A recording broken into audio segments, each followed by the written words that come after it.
देखिए क्या है। सीसेट शहरी क्षेत्रों के अंग्रेजी माध्यम के प्रतियोगियों को फायदा पहुंचाता है तथा ग्रामीण क्षेत्र के प्रतियोगियों के लिए कठिनाई पैदा करता है।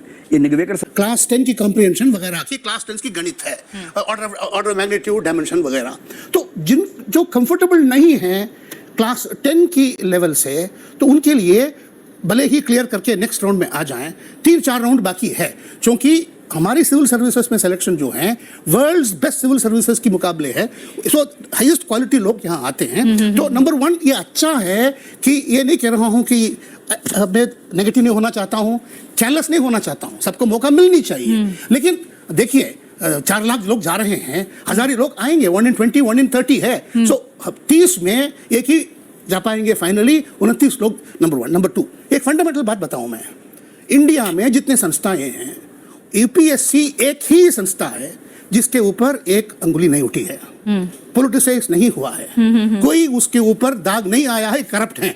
ऐसी कोई दूसरा इंस्टीट्यूशन बता दीजिए कि तुम्हारा 20-30-40 इंस्टीट्यूशन में, तो आप ये भी है कि लोग 30-40 वर्ष जो समझ के सब तजुर्बादार हैं, उनके ऊपर आप आरोप लगाएं कि वो प्रो इंग्लिश है या प्रो हिंदी है या एंटी तमिल है, ये मुनासिब नहीं है।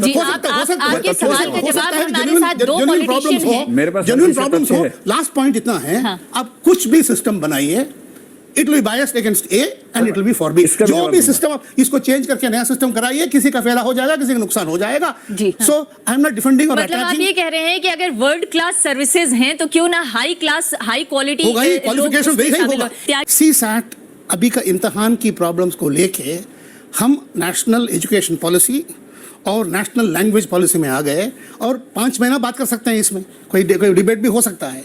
प्रश्न अब ये है, अच्छा ये दूसरी बात है कि हमदर्दी की बात और भावना की बात है। This country is run by politicians. Civil servant 60 साल पहले इस कंट्री को चला करते थे, आज नौकर हैं। मिनिस्टर जो ऑर्डर करेगा उनको करना है। मैं कह रहा हूँ केवल फोकस कीजिए इस एग्जाम के ऊपर। ये केवल कॉम्पिटिटिव एग्जामिनेशन है, इसमें ये रेस दौड़ते हैं एब्सोल्यूट। अब ओलंपिक्स में कोई भारतीय नहीं गया, क्या ओलंपिक स्टैंडर्ड नीचे गिरा जाएगा? क्या तो कोई भारतीय वाला नहीं आ रहा है, गिरा दो उसको ओलंपिक स्टैंडर्ड। तो जरा सोच के करना पड़ेगा, कॉम्पिटिटिव है। ये नहीं है कि हम इसको आईएएस पास करते हैं फेल करते हैं। अब फर्स्ट 100 में आते हैं। आंदोलन की कोई कमी नहीं है, मौका दे दीजिएगा, हर जगह पे कोई ना कोई आता रहेगा, कोई ना कोई कारण से। नंबर 1। नंबर 2, अब बुरा ना मानिएगा, मेरा कंप्लीट सिंपैथी है, I got full sympathy for that. ये वेलफेयर स्कीम नहीं है, ये this is not representation scheme, not a welfare scheme. ये आपको this education policy welfare scheme होना चाहिए, आपका जो यूनिवर्सिटी एजुकेशन। बट ये तो this is a purely technical matter. Once you start bringing politics into this matter on a daily kind of a basis, I think this is bad. I thought that the new government coming बिल्कुल attitude बदलेगा, चलेगा। I am no worried if what he says is correct, sir. With due respect, don't mistake me. I don't think this is the kind of a thing that you should do. Sir आपकी कुछ बातों का मैं जवाब दे रहा हूँ, आप उसको क्रॉस कीजिएगा। आपने पहली बात ये की कि जब भी कोई चेंज होता है हंगामा होता है हमारे देश में, ऐसा है। यूपीएससी में 93 में चेंज हुआ, एससी आया, कोई हंगामा नहीं हुआ। 2000 में सिलेबस चेंज हुआ, कोई हंगामा नहीं हुआ। 2008 में सिलेबस चेंज हुआ, कोई हंगामा नहीं हुआ। 2010 में नेगेटिव मार्किंग आई, कोई हंगामा नहीं हुआ। 2011 में क्यों हुआ? 2013 में क्यों हुआ?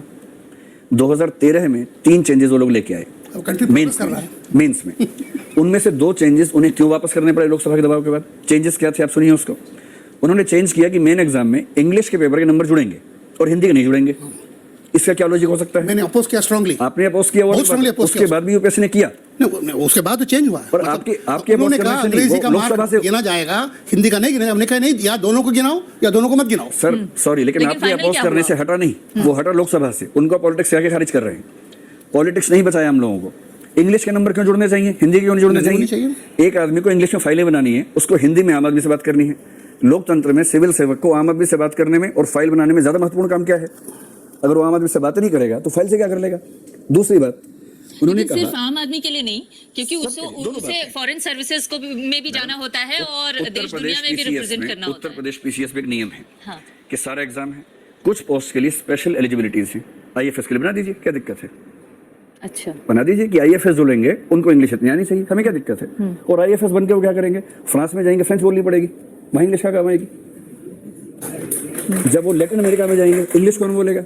इंग्लिश कितने देशों में बोली जाती है? अफगानिस्तान जाके क्या बोलेंगे? उनको फिर लैंग्वेज सीखनी पड़ती है वहाँ पर। आईएफएस में भी क्या सीखते हैं, वो लैंग्वेज सीखते हैं। आईएएस का बच्चा हिंदी मीडियम का, मेरा एक मित्र तमिलनाडु में डीआईजी है हिंदी माध्यम से, उसको इंग्लिश बहुत कम आती है, हिंदी माध्यम में था, तमिलनाडु गया, अब वो तमिल लोगों से अच्छी तमिल बोलता है और इंग्लिश भी बोलता है। जब माहौल मिलेगा तो भाषा सीख लेंगे। भाषा कोई जेनेटिक पार्ट तो है नहीं। एक अच्छे माहौल में इंग्लैंड का खराब से खराब बच्चा इंग्लिश बोल लेता है, इसलिए बोलते हैं कि उसको माहौल मिलता है। इन बच्चों को माहौल मिलेगा, सिखाएंगे। जब आप मसूरी में कार्डर लैंग्वेज सिखा सकते हैं तो थोड़ा सा इंग्लिश में ट्रेन क्यों नहीं कर सकते उसको? दूसरी बात, सर ने कहा कि गांव के बच्चे हमेशा आते हैं, इन्होंने ट्रेनिंग में देखा है। मैं आपको निगवेकर समिति की रिपोर्ट बता रहा हूँ, यूपीएससी की समिति है, उस समिति की स्टेटमेंट देखिए क्या है। सीसेट शहरी क्षेत्रों के अंग्रेजी माध्यम के प्रतियोगियों को फायदा पहुंचाता है तथा ग्रामीण क्षेत्र के प्रतियोगियों के लिए कठिनाई पैदा करता है। ये निगवेकर समिति कह रही है, यूपीएससी की समिति है। मैं आपको बता रहा हूँ, इनका इंट्रिंसिक एबिलिटी उतनी ही है जितना शेयर का, वो लेकिन उस एबिलिटी को उनका मौका मिला तो उतनी ही मौका ही नहीं देंगे, व्यक्त होने का मौका नहीं देंगे तो कैसे होगा? एजुकेशन पॉलिसी बदली आप। तीसरी बात सर ने कही कि यूपीएससी पर दाग नहीं है। 2011 और 13 में दाग लगे हैं, साफ साफ लगे हैं। मैं साजिश कह रहा हूँ, कठोर शब्द है, मैं साबित करने को लेकिन वो तो 2011 के बाद ही से ये सारी व्यवस्था उसके पहले भी लगे हैं मैडम दाग, वो दाग बाहर नहीं आए हैं। मेरा ख्याल है ये मंच ठीक नहीं है बताने के लिए, अगर आप चाहें तो बता सकता हूँ। दाग पहले भी लगे हैं, करप्शन के भी लगे हैं, आप कहें तो बताऊं। यूपीएससी के मेंबर में नाम नहीं लूंगा, आप चेक कर लीजिए। 2005 में उनको करप्शन की वजह से हटाया गया क्योंकि महाराष्ट्र सिविल सेवा आयोग के वो अध्यक्ष थे, वहां का करप्शन का केस आया, उसके बाद रातों रात यूपीएससी से हटाया गया उनको। आप चेक कर लीजिए इस तथ्य को, 2005 की बात है जी। और यूपीएससी ने इस चीज को चुपचाप किया, छिपा के किया, बताया नहीं किसी को।